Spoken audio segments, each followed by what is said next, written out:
नमस्कार, स्वागत है आप सभी का कैपिटल टीवी उत्तर प्रदेश में। मैं हूं आपके साथ प्रियांशु मिश्रा। इन दिनों उत्तर प्रदेश का एक जिला संभल काफी सुर्खियों में है। पहले वजह थी जामा मस्जिद और अब वजह है कार्तिकेय शिव मंदिर, जो कि 46 साल बाद खोला गया। अब इसको लेकर नए नए तरह के दावे किए जा रहे हैं और इस मंदिर के पास स्थित कुएं की खोदाई में मिली माता पार्वती, श्री गणेश और भगवान कार्तिकेय की खंडित मूर्तियों के बाद कई तरह के सवाल खड़े हो रहे हैं। तो चलिए आज इन सभी मुद्दों पर आपसे चर्चा करेंगे हमारे खास प्रोग्राम स्पेशल स्टोरीज में।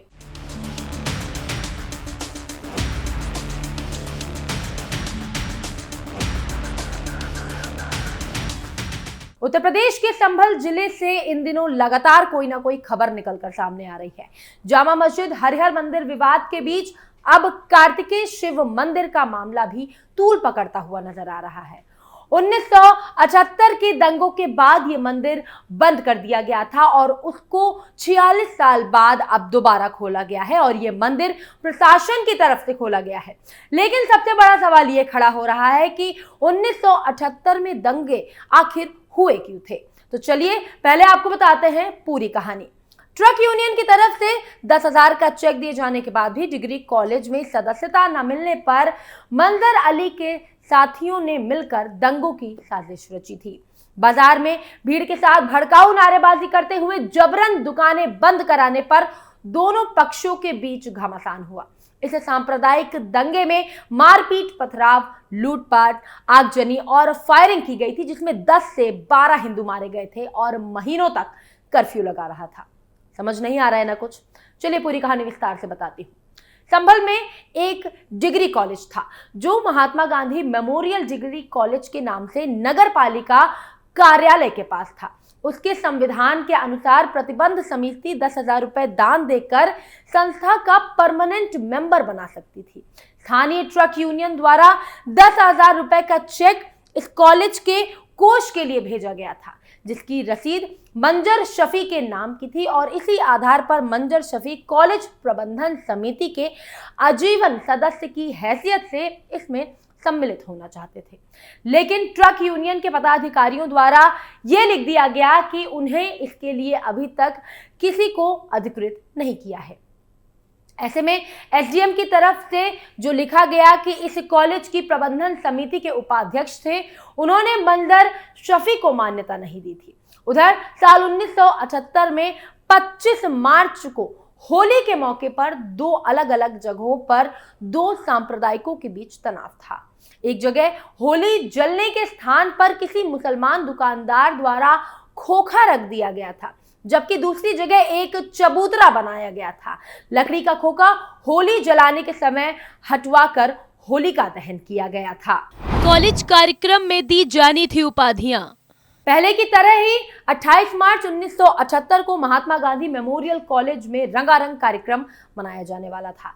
इसमें विद्यार्थियों और शिक्षकों को उपाधियां दी जानी थी। 2 बजे से होने वाले इस कार्यक्रम से पहले कुछ मुस्लिम छात्राएं प्राचार्य से मिली और प्रस्तावित उपाधियों को बहुत ही आपत्तिजनक बताते हुए उसे रोके जाने की मांग करने लगी। विद्यार्थी संघ के निर्देशक और प्राचार्य ने विद्यार्थियों को परामर्श दिया कि वो उपाधि वितरण के अतिरिक्त अन्य कार्यक्रम करें, लेकिन विद्यार्थी संघ के पदाधिकारियों ने इस परामर्श को ठुकरा दिया। प्रधानाचार्य और निदेशक ने कार्यक्रम की अनुमति को निरस्त कर दिया। एक छात्र चंद्रपाल की तरफ से आपत्ति करने पर विद्यार्थी संघ के पदाधिकारियों ने चंद्रपाल को बुरी तरह से पीटा, जिसकी थाने पर रिपोर्ट दर्ज हुई। प्रधानाचार्य की तरफ से 5 छात्रों को निलंबित भी कर दिया गया। शुरू हो गया दंगा। इसी घटनाक्रम में एक और मामला जुड़ गया। वेतन आदि को लेकर नगरपालिका कर्मचारी और रिक्शा चालकों में भी रोष बढ़ गया। इसका लाभ उठाते हुए कर्मचारियों को उनके वेतन पर ऋण देकर मोटा ब्याज वसूलने वाले रंगन लाल सहदेव वाल्मीकि ने दंगे के दिन 29 मार्च 1978 को तहसील सल्पर प्रदर्शन और घेराव शुरू कर दिया। इस भीड़ में आरक्षक तत्व भी शामिल थे। तहसीलदार का परगना अधिकारी के घेराव के संबंध में टेलीफोन जिस समय थाना संभल आया, उस समय मंजर शफी अपने 40-50 समर्थकों के साथ कोतवाली में मौजूद थे और पिछले दिन विधायक में होली पर कुछ मुस्लिम छात्रों को उपाधि देने के विरोध करते हुए वाद विवाद कर रहे थे। पता ये चला कि मंदिर शरीफ अपने समर्थकों को लेकर तहसील की ओर निकल पड़े। लूटमार और भगदड़ मचने लगी। इधर रंगल लाल और उनके समर्थकों की तरफ से घेराव किए जाने की वजह से मंदिर शरीफ परगना अधिकारी से मिल नहीं पाए और तहसील से बाजार की तरफ लौटने लगे। मंजर यफी और उनके साथी बियान नदरगी नहीं चले गए। उन्होंने उत्तेजनात्मक नारे लगाने शुरू कर दिए। बाजार में बलपूर्वक बंद करने को दुकानों को शुरू कर दिया गया। इस पर प्रमोद पान वाले का साथ देने के व्यापारी वर्ग, जिसमें पंजाबी वर्ग प्रमुख था, वो मौके पर पहुंच गया। इस पान की दुकान से लगी हुई सब्जी मंडी में लूटमार और भगदड़ शुरू हो गई। मंजर शफी के साथ ही अलग अलग दिशाओं में लूटमार और आगजनी शुरू हो गई। अफवाह फैलाना कर दिया शुरू। मंजर शफी के समर्थकों ने अलग अलग स्थानों पर जाकर अफवाह फैलाना शुरू कर दिया। बताया जाता है कि अफवाहों में मंजर शफी को मारा जाना, मस्जिद का तोड़ा जाना, पेश इमाम का जलाया जाना और कोतवाली के पास बनी मस्जिद को नष्ट किया जाना और अनेक लूटपाट और कत्ल की अफवाहों को फैलाया जाना था। भयावह स्थिति देखते हुए परगना अधिकारी द्वारा तत्काल कर्फ्यू लगाने का आदेश दे दिया गया और जिला मुख्यालय से अतिरिक्त पुलिस बल को बुलाया गया और दंगे को रोकने की कोशिश की गई। लेकिन स्थानों पर आगजनी, लूटमार और हत्या के वारदात कर चुके थे और अनेक स्थानों पर आग जल रही थी और विभिन्न स्थानों पर भीड़ ने इकट्ठा होकर अतिक्रमणकारियों को उग्र होने की सूचना प्राप्त हुई। इसी समय कॉलेज में टाइटन देने का कार्यक्रम चल रहा था। इसी दौरान मंदर शफी निवासी बल्ले की पुलिया थाना नकासा का हिंदू विद्यार्थी से विवाद हो गया। मंदर शफी एक जुलूस के रूप में बाजार में आने लगा और दुकानदारों से दुकान बंद करवाने लगा।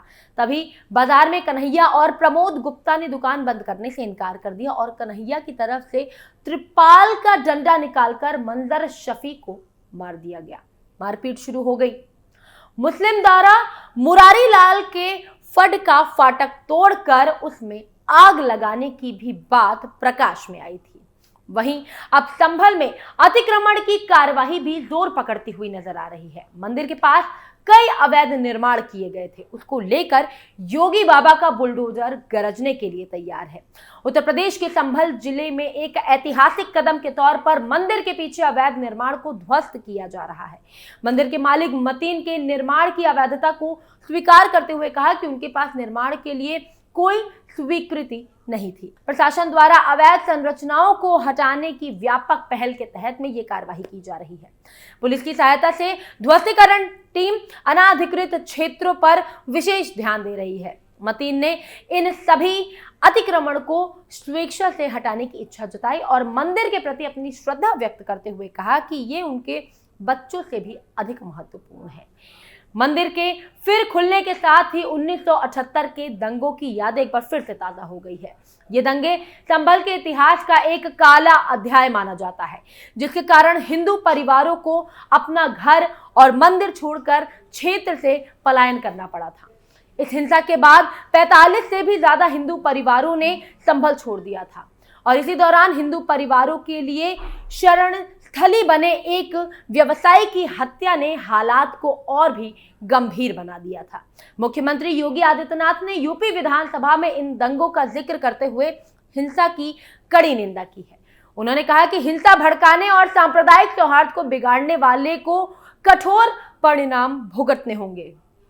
संभल में मंदिर का फिर से खुलना न सिर्फ आस्था का प्रतीक है, बल्कि सांप्रदायिक सौहार्द और मोल मिलाप की एक नई उम्मीद को भी जन्म देता है। दशकों के अंधकार के बाद ये मंदिर अब संभल के सांस्कृतिक और ऐतिहासिक गौरव को पुनर्स्थापित करने की दिशा में एक महत्वपूर्ण कदम है। हालांकि अतीत के सांप्रदायिक संघर्ष के निशान आज भी क्षेत्र में मौजूद हैं और ये घटना एक कठोर सबक के रूप में याद की जाती है। संभल का ये मंदिर इतिहास, आस्था और सामाजिक एकता के जटिल संबंध को दर्शाता है। इसके दोबारा खुलने से क्षेत्र में शांति और सद्भावना की नई शुरुआत की उम्मीद जताई जा रही है। यानी इस वक्त संभल में सांप्रदायिक मुद्दों पर जोर पकड़ता हुआ नजर आ रहा है। हालांकि कार्तिकेय शिव मंदिर को लेकर अभी तक किसी भी हिंसा की कोई भी खबर सामने नहीं आई है, लेकिन हालात को देखते हुए उत्तर प्रदेश प्रशासन को पूरी तरह से हर स्थिति से निपटने के लिए तैयार रहना होगा। फिलहाल स्पेशल स्टोरी में इतना ही। फिर से हाजिर होंगे किसी नए मुद्दे के साथ। तब तक तमाम अपडेट जानने के लिए आप देखते रहिए कैपिटल टीवी उत्तर प्रदेश। नमस्कार।